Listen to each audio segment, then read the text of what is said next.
Toyota just did something nobody expected. They took one of the safest, most predictable, most family-focused SUVs in America and turned it into a full electric rebel. The 2027 Toyota Highlander is no longer hybrid, no longer gasoline, no longer playing it safe. It has gone fully electric, completely redesigned, stretched, widened, sharpened, and repositioned to escape the shadow of its bigger sibling, the Grand Highlander. And honestly, this might be the boldest move Toyota has made in years. For over 2 decades, the Highlander was the dependable middle child in Toyota's SUV family. Bigger than a RAV4, smaller than a Sequoia, practical, efficient, never dramatic. Then, the Grand Highlander arrived and quietly stole the spotlight. More space, more presence, more sales momentum. The Highlander suddenly felt squeezed. Too small to compete up top, too big to undercut the RAV4, and that's when Toyota decided to completely flip the script. The 2027 Highlander doesn't just get an update, it gets a full identity crisis. Let's talk design first, because this is not the Highlander your neighbors drive. The grille is gone, completely gone.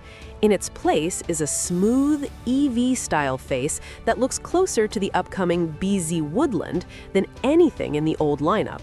The headlights are slimmer, sharper, and more aggressive, and that full-width rear light bar, it stretches clean across the tailgate in a way that makes the old Highlander look 10 years outdated overnight. Toyota didn't just tweak proportions either.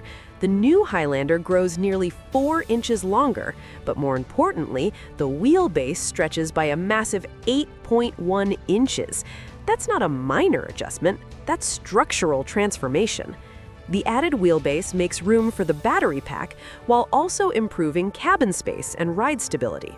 The rear overhang is shorter now, giving it a more planted, EV-like stance instead of the slightly nose-heavy look of the outgoing gas model. It's also 2.3 inches wider and slightly lower. That wider footprint gives it more presence, and when paired with the optional 2-tone paint, it visually stretches the body even further. It doesn't look like a conservative family crossover anymore.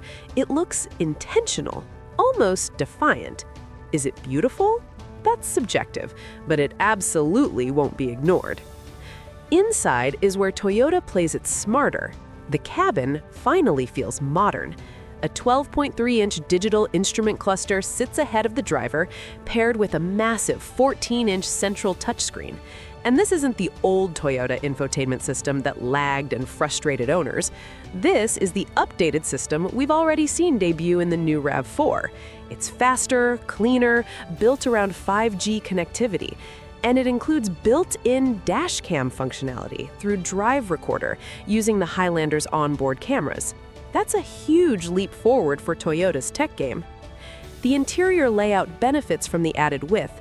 The side-by-side wireless phone chargers no longer eat into usable space, and there's a large open storage shelf beneath them that feels genuinely practical for daily life.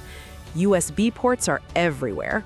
The second row offers either a bench or captain's chairs, depending on trim, and the third row remains standard across the lineup. This is still a real 3-row SUV. Toyota didn't shrink it to chase design trends. But the real headline is what's under the skin. Gasoline is gone, completely gone. The 2027 Highlander is electric only. The base front-wheel drive version, available in XLE trim, produces 221 horsepower and 198 pound-feet of torque. That may not sound wild, but remember, electric torque delivery feels immediate. The dual-motor all-wheel drive setup steps things up dramatically to 338 horsepower and 323 pound-feet of torque. That suddenly puts it in legitimate performance territory for a family hauler. Toyota estimates 0 to 60 miles per hour times between 5.5 and 8.5 seconds, depending on configuration. That means the dual-motor version will feel properly quick for something this size. Battery choices are where things get interesting.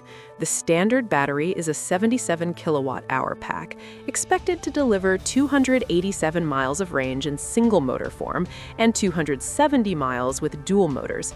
Step up to the larger 95.8 kilowatt-hour battery and range climbs to an estimated 320 miles.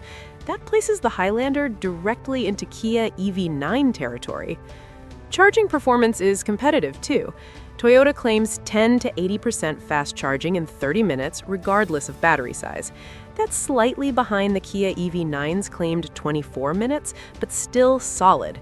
And importantly, Toyota switches to the Tesla-style NACS charging port, meaning seamless access to the Supercharger network. That decision alone removes a major adoption barrier. At home, a full Level 2 charge takes just over 7 hours with the smaller battery and slightly over 8 hours with the larger one. That's perfectly manageable for overnight charging. Then there's V2L, vehicle to load. The Highlander can power external devices directly from its battery: tools, camping equipment, appliances, potentially even your home during an outage. That transforms it from just transportation into backup infrastructure. Toyota hasn't talked official towing numbers yet, but a visible hitch receiver and 4-pin connector suggest it will handle light trailers and bike racks comfortably. It won't replace a Forerunner for hardcore off-roading, but AWD models include multi-terrain select and crawl control for soft roading credibility. Now, let's talk pricing, because this is where things get serious. Toyota estimates a starting price around $58,000. And remember, they're skipping the lower trims entirely. No bare-bones LE model. The lineup starts at XLE, which includes Softex upholstery, heated front seats, 19-inch wheels, ambient lighting, and 6-speaker audio. The limited trim adds ventilated seats, heated second-row seats, a head-up display, advanced driver assists, and available 22-inch wheels. This is not a budget Highlander. Toyota is positioning it closer to premium EV territory than traditional mid-$40,000 family SUVs. That's intentional. The Grand Highlander continues to serve buyers who want gasoline or hybrid power at lower price points. The electric Highlander becomes the tech-forward alternative. So who is this SUV actually for? It's for families who were already considering a Kia EV9 or Hyundai Ioniq 9, but prefer Toyota's reputation for reliability. It's for buyers who want electric smoothness without sacrificing 3-row usability.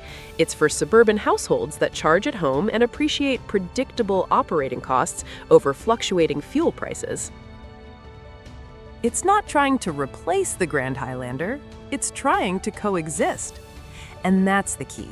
Toyota didn't kill the Highlander nameplate, they reinvented it. Instead of competing internally with the Grand Highlander, the new EV Highlander competes externally in a rapidly growing 3-row electric segment. This might be Toyota's smartest repositioning strategy in years. Will it outsell the Grand Highlander? Probably not immediately, but it doesn't need to. It needs to capture buyers Toyota was previously losing to Kia and Hyundai. The bigger question is whether traditional Highlander buyers are ready for this shift. Electric vehicles remain politically charged in some regions, infrastructure varies, and a nearly $60,000 starting price will raise eyebrows. But from a product standpoint, the move makes sense. 3-row EVs are uniquely suited for family life. Quiet operation, instant torque for merging, low operating costs, the ability to charge overnight instead of visiting gas stations weekly. Add Toyota's manufacturing base in the US, and you reduce concerns about supply chains and battery sourcing. The 2027 Highlander isn't playing it safe anymore. It's not trying to be invisible. It's not trying to split the difference between siblings. It has chosen a direction and committed fully. And whether you love the design or question the pricing, one thing is certain: the middle child just grew up.